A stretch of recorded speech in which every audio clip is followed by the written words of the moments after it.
महिपाल ढांडा जी। धन्यवाद सर, आपने मुझे इस अवसर पर बोलने का मौका दिया। सर, बड़े जबरदस्त बात है कि किस सरकार को कितना काम किया और किस सरकार ने कितना लोगों को लाभ दिया, यह हरियाणा प्रदेश की जनता और उस देश की जनता को पता हो। पहले ये 10 साल ऐसे आए हैं जिसमें भारत का इतिहास गौरवमय शब्दों में लिखा जा रहा है, और गौरवमय शब्दों में इसलिए लिखा जा रहा है क्योंकि भारत स्वाभिमानी राह पर चला हुआ है, और स्वाभिमानी राह पर भी तब चला जब इस देश का नेतृत्व बहुत मजबूत है, तब चल पाया जब इस देश की राजनीतिक सोच बहुत अच्छी है, और यह तभी संभव हो पाया कि इस देश के राजनेताओं ने अपने त्याग तप के दम पर इस भारत को नई ऊंचाइयों पर लेके जाने के सपने को पूरा किया। हम लोगों पर इल्जाम लगा देते हैं कि तुमने क्या किया, तुम क्या करने की। अरे 7 साल हम लोग सुनते रहे कि गरीबी हटाओ, गरीबी हटाओ, एक ही जुमला, वो जुमला नहीं था क्या? 60 साल तक हिंदुस्तान की जनता का बेवकूफ बनाने वाले लोग आज हमें बोल रहे हैं, अरे छाछ तो बोले बोले छलनी भी बोले। अरे हमने तो जो कहा वो करके दिखाया। हमने कहा था कि हम लोग हिंदुस्तान के ऊपर जो कांग्रेस ने कलंक लगाया, धारा 370 हम तोड़ेंगे, हमने तोड़ी। माननीय प्रधानमंत्री जी ने इस काम को इतने अच्छे ढंग से किया कि सारे कांग्रेस के लोग, सारे विपक्ष के लोग जो चिल्ला रहे थे कि आग लग जाएगी, पता नहीं क्या हो जाएगा, और अमित शाह जी हमारे देश के गृह मंत्री खड़े होने कहा कि चिड़िया भी पर नहीं मारेगी, नहीं मार पाई। इतने शांति प्रिय तरीके से इस देश में से एक कलंक को समाप्त किया। साहब, हमने तो दूसरा भी काम करने के लोगों को बता कर आए थे कि हम लोग भगवान श्री राम के मंदिर का निर्माण करेंगे। उधर से बैठे लोग बोलते थे, ये भाजपा के लोगों की चालाकी देखो, ये कहते हैं कि मंदिर वहीं बनाएंगे, तारीख नहीं बताएंगे। अरे हमने मंदिर भी बना दिया और तारीख भी बता दे रहा, आपको भी कहा जाइए प्रभु राम के चरणों में जाइए और आपको सद्बुद्धि, वो तो कोई भी जाएगा उसको वहां से मिलेगी। हो सकता है कि आपकी आस्था के अनुरूप आपको भी उतनी मिल जाए। हमने कहा कि हम लोग समान नागरिक संहिता का कानून लेके आएंगे, हम लोग अपना उस काम को भी पूरा कर रहे। हरियाणा प्रदेश के अंदर माननीय मुख्यमंत्री जी ने कहा कि हम लोग जाति पाति से उठकर इस हरियाणा को एक सूत्र में बांधकर चलेंगे। इसलिए पहले दिन ही कहा कि हरियाणा एक और हरियाणवी एक। क्या आपने आज से पहले कभी सोचा? क्या आपने कभी इस बात की समझ रखी? और उल्टा यहां पर खड़ा होकर कह देते हैं एक सदस्य ने खड़ा होते ही कहा अंत्योदय, कि ये अंत्योदय करेंगे। कौन सा अंत्योदय कर दिया? अरे अंत्योदय तो हमने किया, हमने वो अंतिम से अंतिम आदमी, पहले अंत्योदय की परिभाषा भी सुन लेना। वो अंतिम से अंतिम आदमी जिसके पेट में दाना नहीं, जिसके तन पे कपड़ा नहीं और जिसके सर के ऊपर छत नहीं, ऐसा व्यक्ति भी इस प्रदेश में और देश में भूख से ना मरे, स्वाभिमानी तरीके से जिए, उसकी व्यवस्था खड़ा करना, यह हमारी सोच है। और इसी सोच के ऊपर हरियाणा प्रदेश के सम्मानित मुख्यमंत्री जी ने ऐसे ऐसे काम किए, ऐसे काम किए कि इन कांग्रेस से आकर दूसरे लोगों के तो हजम ही नहीं हो रहे। भाइयों, मैं आपसे पूछना चाहूं कि भाई हमने कौन सा ऐसा काम नहीं किया जिसके ऊपर आप लोग उंगली उठा सको? अरे आप लोग हमारे अंत्योदय की बात कर रहे हो, आप लोग गरीब आदमी की बात कर रहे हो। मुझे एक बात बताइए, चौकीदारों को हम दिया क्या कर दे? अरे 3,500 रुपए और 3,500 रुपए देके कहते थे देखो हमने तो हरियाणा प्रदेश के चौकीदार की शान बढ़ा दी। भाइयों, ये शान नहीं बढ़ाई, आप लोगों ने उनकी बेइज्जती करके रखी थी। हरियाणा के मुख्यमंत्री ने आज तक कमाल कर दिया और उन्होंने कहा कि 3,500 रुपए कोई इनके मानदेय ठीक नहीं, इसको बढ़ाएंगे। और बढ़ा के आज बताओ 11,000 रुपए हर चौकीदार को दिया जा रहा है कि नहीं दिया जा रहा? यह अंत्योदय की राह है। और इसलिए मैं कहना चाहता हूं कि भाई हमारे जो सफाई कर्मचारी भाई, उन सफाई कर्मचारी भाइयों का कौन भला करेगा? अरे आप लोगों ने तो कभी उधर देखा भी नहीं, कभी उनको पूछा भी नहीं। अरे नीचे से नीचे का जो हमारा ऐसा गरीब आदमी, जिस गरीब आदमी को वास्तव में ऊपर उठना चाहिए था, उसकी तरफ कभी भी इस तरह की सरकारों ने काम नहीं किया। बल्कि उल्टा ऐसा काम किया कि कौन हमारे हैं, कौन तुम्हारे हैं, और जो हमारे हैं इसलिए वही सब करते चले जाओ, वही उठते चले जाओ। उनको उठाया और हमने अंत्योदय किया, और उसी अंत्योदय के तहत जहां पर तुम लोग 8,500 रुपए भी नहीं देते थे, आज उस सफाई कर्मचारी को 18,050 रुपए माननीय मनोहर की थारी बोलती पे इतना मोटा हरिसन का ताला मार दिया। भाइयों, इसलिए आप लोग कई मुद्दे ऐसे हैं जिनके ऊपर आप बोल ही नहीं सकते। मैं बीपीएल कार्ड बनाने की बात करूं तो कैसी कैसी योजना बना रखी थी, किस तरीके से आप लोग बीपीएल का कार्ड बना करते, गरीब आदमी का कभी भला करने की सोची नहीं। अगर सोचते तो इस प्रकार की कंडीशन नहीं लगाते। अगर मेरे घर की छत कच्ची है तभी मेरे को बीपीएल बनेगा, अगर मेरे घर में लाइट नहीं है तो आप मेरे को बीपीएल बना के दोगे, अगर मेरे घर में टीवी नहीं है तो आप बीपीएल बना के दोगे, और अगर मेरी इनकम 1 लाख तो मेरा बीपीएल का कार्ड बना के दोगे। अरे सबकी तुमने बीपीएल के कार्ड कहां डाले? आज हमने तय किया कि कोई जाति नहीं, कोई पाति नहीं, इनकम के आधार पर हरियाणा प्रदेश के गरीब से गरीब आदमी का उत्थान करना है।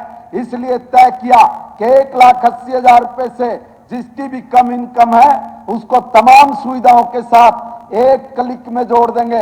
आप लोगों को तो सपने में भी नहीं आया, आप तो ये पोर्टल और ये कंप्यूटर सोच भी नहीं पा रहे थे। अगर भी ये कह दे कि कंप्यूटर कौन लाया, बिला राजीव गांधी जी पहली बार लेके आए, मगर उस राजीव गांधी जी के द्वारा लाए गए तुम्हारे मुताबिक अगर उसके लाए गए सिद्धांत पे आप लोग नहीं चल पाए तो आपको सोचना चाहिए कि आप कहां पर खड़े होने वाले हो। मगर सोचो मत, जनता आपको वैसे ही खदेड़ रही है। फिर इसलिए मैं निवेदन कर रहा हूं कि हमारे मुख्यमंत्री जी की सोच के कारण एक उंगली दबाते हरियाणा प्रदेश के 13 लाख से ज्यादा ऐसे गरीब परिवार उस लाभ का पात्र बन गए। अरे 5 लाख रुपया हर गरीब आदमी के खाते में अगर उसने अपना इलाज कराना है। या कांग्रेस के बाहर वरुण चौधरी बोल रहा था थोड़ी देर पहले कि भाई मोदी जी कह रहे थे 15 लाख रुपए, 15 लाख रुपए। अरे तुम कई बार बोल बैठे ये बात, आज मैं सदन में कह रहा हूं, वह वीडियो लाकर दिखाओ सारे सदन में जिसमें प्रधानमंत्री जी ये कह रहे हैं कि भाई 15 लाख रुपए हर आदमी के खाते में डालूंगा। ला वो निकाल कर जिस सदन के अंदर। और मैं निवेदन करना चाहता हूं, अभी आपने बोला बैठो, अभी आपने बोला, मैं चैलेंज कर रहा हूं कि कहां है वो वीडियो, जरा जनता को पता लग जाए। और दूसरी बात ये, अगर प्रधानमंत्री जी ने ये कहा कि 15-15 लाख डालूंगा तो डाल दिए,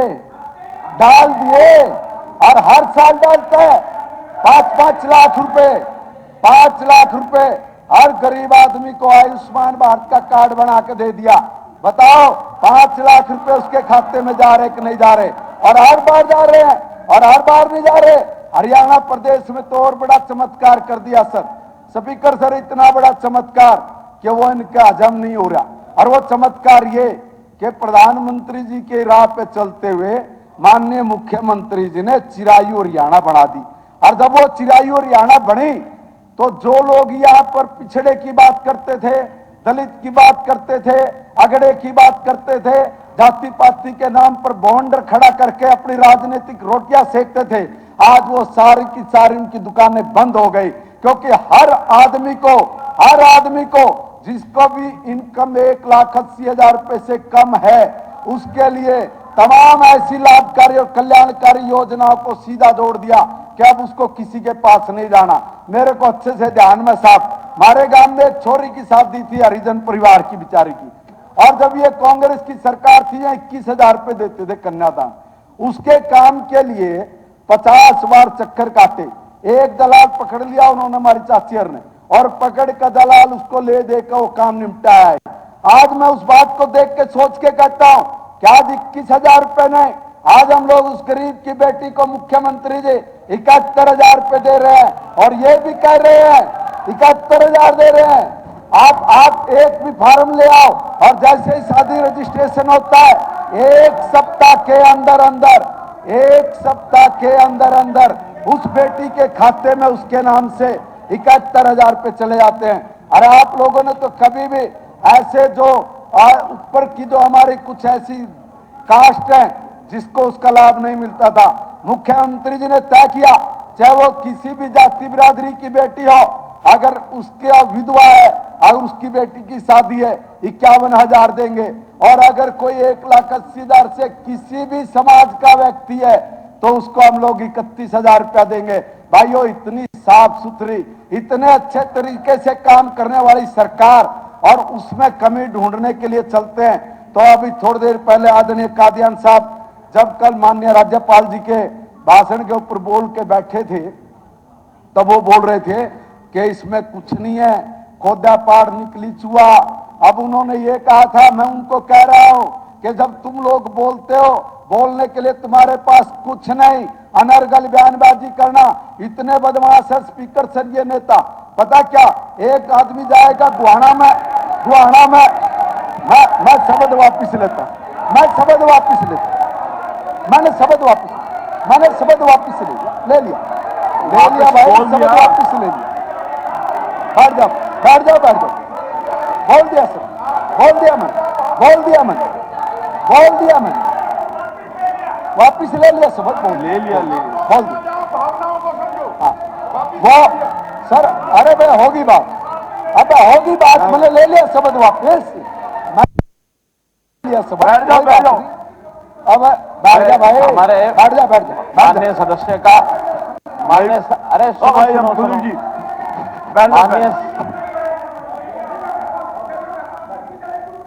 सुनिए, एक मिनट भाई। माननीय सदस्य का ये बड़प्पन है कि उनके मुंह से अगर कोई गलत शब्द निकला है, बोलने से पहले उन्होंने वापस ले लिया और उसके बाद ये बोलना तो अर्थ नहीं। ये वापस ले लिया, अरे वापस ले लिया, अब इसमें तो क्या होता? ऐसा घमंडी वातावरण नहीं होना चाहिए कि कोई कहेगा मैं लेता ही नहीं हूं। 10 मिनट लग गए शब्दावली दिलाने में, उन्होंने 1 सेकंड से पहले वापस ले लिया। बैठ जाइए सर, स्पीकर सर, सॉरी, भाई वो जो बोला कोई बात नहीं, सॉरी भी फील कर ली है और वो शब्द वापस भी ले लिए। मैं ये कह रहा था, उसको ये गलत अर्थ में लेके कोई बात नहीं, फिर भी मैंने तुरंत बोलते वापस लिया। मैं कह रहा कि ये कितनी बड़ी शरारतें होती है सर। देखो, ये लोग पहले प्रेस कॉन्फ्रेंस करते हैं छोटे छोटे कस्बों में, बड़ों में तो एक ही छपते नहीं, इसलिए छोटे कस्बे में एक प्रेस करेंगे और करके कहेंगे मनोहर लाल की सरकार में ये घोटाला हो गया, मनोहर लाल की सरकार में ये लूट होगी। और फिर अगले दिन जब सेशन होता है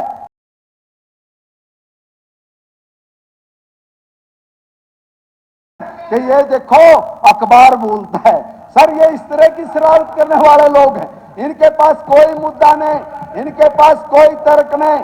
अरे किसान हितैषी होने का ढोंग करने वाले, किसान हितैषी होने का ढोंग करने वालों, अब आप मेरी बात सुनिए कि आप लोग कह रहे थे कि भाई किसान के लिए पहले एक हमारे माननीय सदस्य ने कहा कि साहब देखो कितना बड़ा घाटा है, कितना बड़ा नुकसान सरकार ने कर दिया, हमारे समय में इतना नहीं था। मैं एक बात पूछना चाहता हूं कि जब आप लोगों की सरकार थी तब हरियाणा प्रदेश का कृषि का बजट कितना था? मात्र 816 करोड़ रुपए, मात्र 816 करोड़ रुपए सर। अब उसे 816 करोड़ रुपए में करोगे क्या क्या, किस किस का क्षेत्र में दोगे? मगर आपको सुनकर हैरानी होगी कि आज हरियाणा प्रदेश का कृषि का बजट वो 3,900 करोड़ रुपए है। आज हमारे कृषि बजट के कारण अरे आज कोई बोल ही नहीं सकता, इसलिए नहीं बोल सकता क्योंकि हरियाणा प्रदेश के मुख्यमंत्री ने ऐसी व्यवस्था करके दी जो हिंदुस्तान में कहीं नहीं।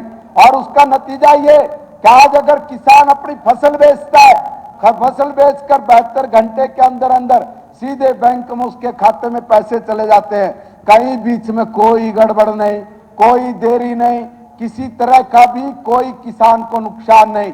भाइयों, थोड़ी देर पहले मैं निवेदन कर रहा था, एक एक चीज पर अगर मैं जाऊंगा तो इतना मेरे पास डाटा है कि अभी मैं ही घंटा भर तक बोलता रहूं, कोई वो अभी नहीं, जी। मगर मैं एक निवेदन कर रहा हूं कि जो लोग नहीं बाजी। हरियाणा नंबर 1 की बात कर रहे थे, बाकियों को भी बोलना है कुछ थोड़ा सर बहुत। मैं इतने से भी ज्यादा बोले सब सर, ना, एक ना, निवेदन करके मुझे नहीं खत्म। पता सर मैं कंक्लूजन टाइम कम हो जाएगा पार्टी का। मैं सर मैंने अभी कहा, हाँ जी। खत्म ही कर रहा हूं। हाँ, सर खत्म मैं करो एक ना करो, निवेदन मुझे कर नहीं रहा पता। हूं, मैं एक आप बाद निवेदन में- ये कर रहा हूं, बस कंक्लूड कर रहा हूं सर। मैं एक निवेदन ये कर रहा हूं कि मैं बहुत, जब हम लोग काम करते थे फील्ड में, हम सत्ता में नहीं थे, तो हर रोज एक ही बात आती थी, हरियाणा नंबर 1, हरियाणा नंबर 1। और उसमें क्या हुआ कि कांग्रेस की सरकार ने देखो 1000 रुपए की पेंशन बढ़ा दी, और इतना कसूता काम करा करते सर, खिंडका बांधते थे गुलाबी, और बांध के खिंडका एक टीवी वाले पैड की बात कर रहे थे, इतना पैसा खर्च करते हो, इतना पैसा खर्च करते हो सर। वो ऐड बना के लाते, और एक बूढ़े का बांध का खिंडका, और खिंडका बांध कर 100 के उसको 10 नोट दे देते थे।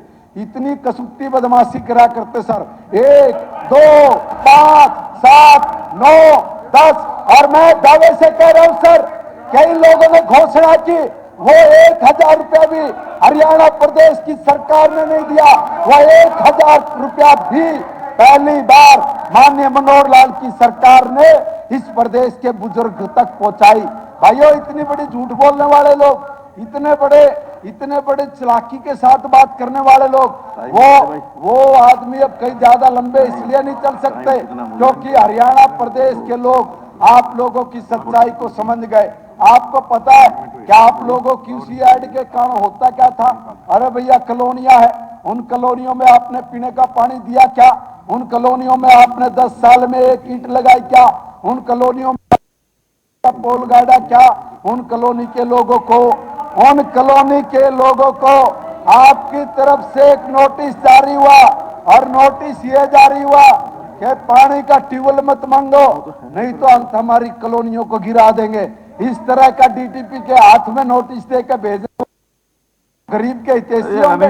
आज मैं आपसे निवेदन करना चाह रहा हूं, क्या ऐसे लोग, और उनको पता नहीं किस मुंह से, अब और तो कोई हरियाणा प्रदेश में पूछा नहीं था सर, इनकी दुकान का ताला लग गया, और ताला लगाकर जनता ने नमक की चाबी बनाकर ताला बंद करके समुद्र में चाबी फेंक दी।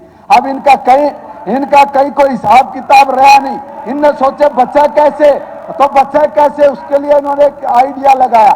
आइडिया क्या लगाया कि 5-7 महीने चुनाव में बचते हैं, इसलिए 5-4 महीने तक हम लोगों के बीच में जाते रहे, आते रहे, इसलिए कहा क्या है, विश्वास लेके आएंगे। किस बात के ऊपर विश्वास लेके आएंगे? एक भी नेता ने एक भी ढंग की ऐसी बात बोल ली हो कि जिससे हरियाणा प्रदेश का एक भी व्यक्ति सहमत हो, तो आप बताइए। आप लोग कुछ भी बोल रहे हो, कहीं की ईंट कहीं का रोड़ा, और बात का बनाकर एक जोड़ा और लाकर फेंक देते, जिसका ना कोई सिर ना कोई पैर। ऐसे आदमी आज ये कह रहे हैं कि भाई ये सरकार ने कुछ नहीं किया। अरे कुछ नहीं करने की बात नहीं, जो कुछ किया मनोहर सरकार ने किया। तुमने इस प्रदेश को बर्बाद करके रखा हुआ था, हर फील्ड में आपने बर्बादी दी। आपने किसान मारे, आपने मजदूर मारे, आपने गरीब आदमी मारा, आपने पानी नहीं दिया, आपने किसी को रोटी का इंतजाम करके नहीं दिया। और जितनी बात रोजगार की आप लोग कर रहे हो, और रोजगार के मामले में माननीय मुख्यमंत्री जी बताएंगे कि कितना आंकड़ा है आपके यहाँ पे कि कितनी सर्विस, कितनी जॉब्स हम लोगों ने दी है। इसलिए आपके पास बोलने के लिए कुछ है नहीं, समझने के लिए कुछ है नहीं, इसलिए वो उसकी तरफ न्यू कर रहा है, वो उसकी तरफ न्यू कर रहा है। हम न्यूए जाओगे, पक्की बात है। इसलिए मैं आप लोगों से निवेदन कर रहा हूं कि देखो भाई, ये बहुत गरिमापूर्णमय सदन है, और इस सदन में यस, मैंने कोई ऐसी बात, हम लोग ऐसी भाषा बोलते नहीं, हम ऐसी भाषा बोलते नहीं जिसके कारण किसी को पेट में दर्द हो। अगर मैं बोलूंगा तब क्या होगा? अभी तो मैं बोला ही नहीं कुछ भी। इसलिए मेरा निवेदन कि भाई आप सब लोग जो ये झूठ माट का, अपनी इज्जत बचाने का, अपने आप को जनता में आने जाने का रास्ता खोजने के लिए जो ये अविश्वास प्रस्ताव लाए हो, इससे बड़ा झूठ का पुलिंदा और तुम्हारी विफलता का और आज तक का सबसे नकारा अगर मैं कहूं कि विपक्ष है तो ये है। मैं इसका विरोध करता हूं। धन्यवाद।